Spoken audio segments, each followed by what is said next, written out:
The college football playoff semifinals are finally set, folks. We had a jam-packed week of games in the college football playoff. Texas and Arizona State, Ohio State and Oregon, Penn State and Boise State, of course, kicking us off, and then closing it out with Notre Dame and Georgia. First of all, as we speak about the All-State Sugar Bowl and those affected in New Orleans, got to say our thoughts and prayers for me personally are with everyone that is impacted. That is devastating. I just don't have words for what happened there in the act of terrorism. I don't. And that's what it was. And I just, that's all I have. Going back to a lighter subject here as we talk about the college football playoff. Overall, much better games than the first round. I think the only real blowout, I guess you could say maybe Penn State, Boise State was in that conversation, but the only true blowout, to be honest, was Ohio State and Oregon. And poo on you, Ohio State, for ruining my bracket. I've 7 of 8 up to this point. Of course, for whatever reason, I decided to pick Oregon to win the whole thing. I shouldn't have done that, knowing how closely Ohio State and Oregon played the first time in Oregon. I should have just bought into it, but I thought Ohio State would lay an egg. They never did. Ohio State looks like the best team in college football right now and the team that should win it all. They're going to have some competition along the way, but I think they have to be the favorite from here on out. That game was just a blowout. I will say the Rose Bowl is one of the best bowls in all of college football. And I think they do an awesome job with the display, the event, everything that goes into it. It is one of my favorite bowls. I know some folks were like, we should make this the national championship every year. And I kind of like that idea because if you think about some people posed, if you think about the Masters in golf, like that's always played at Augusta. It's not like it rotates. And I know they have certain championships that rotates, but that one is there. So you could make this sacred thing for college football there. But then some people complained, as usual, about how far it is, the cost to get there. I understand people like to move it around. Let's start as we talk about Ohio State and Oregon. There's not much to talk about there. Ohio State looks like the best team in all of college football. Like I said, I think there's a good chance that they do win it all. Big matchup coming up against Texas. But we'll start with the first game with Penn State and Boise State. Penn State wins 31-14. This was your New Year's Eve game. Boise State was competitive, and I think maybe that's all we thought this game would be. I will tell you, I thought it would be a little bit closer. I didn't think Penn State would have the offense, but it was kind of easy for them to hone in on Jincy, and then that was it. And that's all they had to do. Penn State mustering their way in. And as we look at the playoff, and I know there's a lot of conversations right now potentially for changes next year. If not next year, it would be in 2026 when this whole thing renews. And then we get expansion and all the things that come with that. But you do have to wonder about the buys and the seeding. All 4 teams that had a bye lost. No winners. So your Arizona State, Oregon, Boise State, and Georgia all lose. Now, it's different circumstances for some of them. Oregon coming in playing one of the best teams in Ohio State. Boise State, yeah, I don't think anybody expected them to. And Arizona State really had Texas on the ropes. Georgia was playing with the backup quarterback. So a little different situation, but all 4 losing. But the question is, like, as you look at this, the easiest path by far has been for Penn State. And they lost their conference championship. Oregon won. Is it more beneficial to lose? Same thing with Texas. And I'm not going to say Texas was easy, but it was easier with Clemson and Arizona State.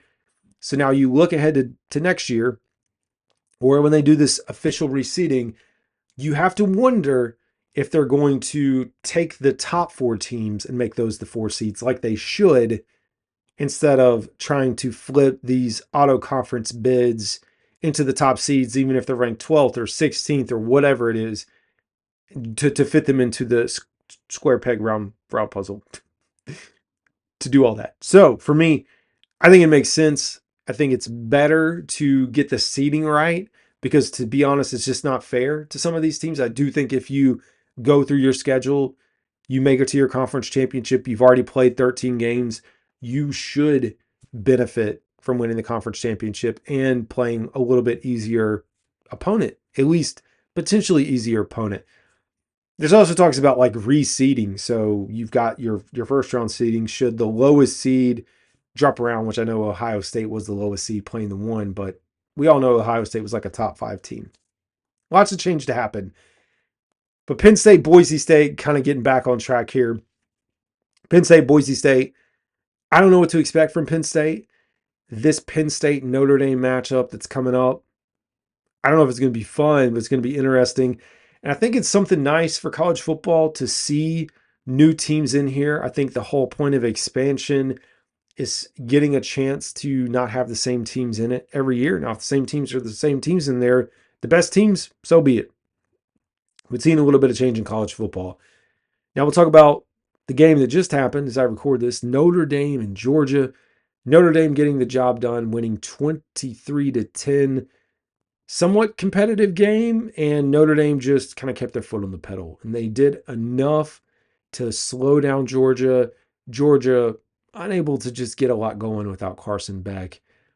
And I really think Notre Dame was smart the way that they really outcoached. I mean, you go back and look at the punt and changing the field and getting offsides. Very, very smart and well-coached team. And I have Notre Dame going to the final. So I am going to still roll with that. I think Notre Dame, the way that they've been playing, should be able to get there. And of course, I think Ohio State from the top of your bracket with Texas and Ohio is going to make it. Now, we got to talk about Texas, Arizona State, because that was the most controversial game of the entire slate. Texas wins 39-31. They get to overtime. They don't get to overtime, though, without a targeting call that is not called at the end of the game. And here's what I have to say about this.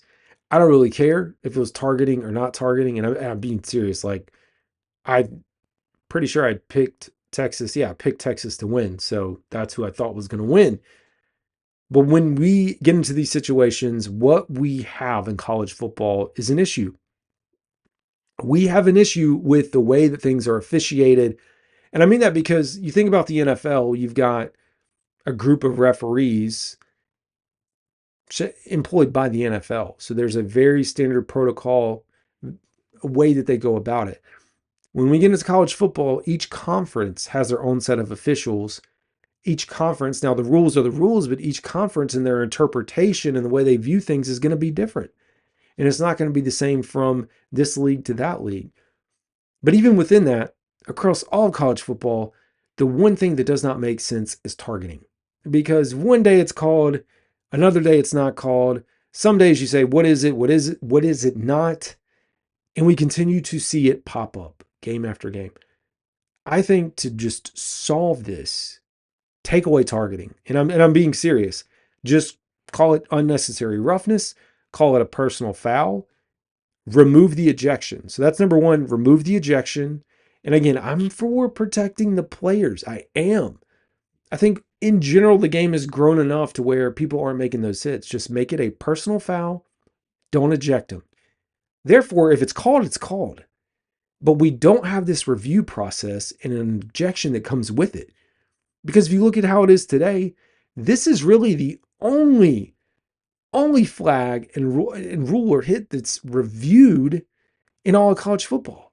And so you have, I know there's reviews and plays that happen, but as far as interpretation, it's someone watching and rewatching a video. Targeting has been confirmed. Targeting is not confirmed. Just take that away, because this guy may see it this way. This person may see it that way. So the way you fix it, again, if it is an unnecessary hit or whatever you want to call it that. And if a flag is thrown, it's thrown. But if a flag is not thrown, guess what? You keep playing. And that is how simple it can be to fix the issue. I'm also just not a fan of the ejection. Like, I feel like we continue to have players ejected. There's no consistency with it. And in some situations, it's like very close, borderline. Like I said, it just continues to change. So that's my personal opinion. But that was a heck of a game. And I will say, yes, hats off to Texas. Texas battled back. There was no reason they should win that game. There's no reason Arizona State should win. But Scatterboo, got his thing done. I don't know how much I'm buying into Quinn Ewers. That's why I don't think they're going to make it to the championship. I think we're looking at Ohio State, Notre Dame, potentially Ohio State, Penn State. That would be a wild one. I hope it's Ohio State, Notre Dame. I think that'd be a really good matchup. I don't think you can have a bad matchup. Texas and Notre Dame would be good. Texas and Penn State. Final Four teams. It's going to be fun. So you have Texas and Ohio State in the Goodyear Cotton Bowl on the 10th, and then the Orange Bowl on the 9th. It's coming up fast, man.